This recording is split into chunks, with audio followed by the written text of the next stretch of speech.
ना हात उरले होते, ना कान उरले होते, ना डोळे उरले होते, ना पाय उरले होते.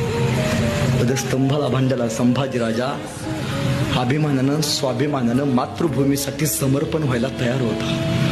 हापशे जवळ आले, संभाजीराजांच्या जवळ आले. हापशेंनी तलवार बाहेर काढली, सप्प करणा तलवार चालवली. संभाजीराजांची गर्दन मातीमध्ये खाली पडली. शंभू राजा धडा वेगळा करण्यात आला. संभाजीराजांच्या तोंडून एक वाफ निघाली. वाफेबरोबर माती आकाशात उंच उडाली आणि उडणाऱ्या मातीला माझा संभाजीराजा सांगत गेला, सांगा आबासाहेबांना, सांगा आबासाहेबांना, तुमचा छावा मातीत नाही मेला, तुमचा छावा मातीसाठी मेला.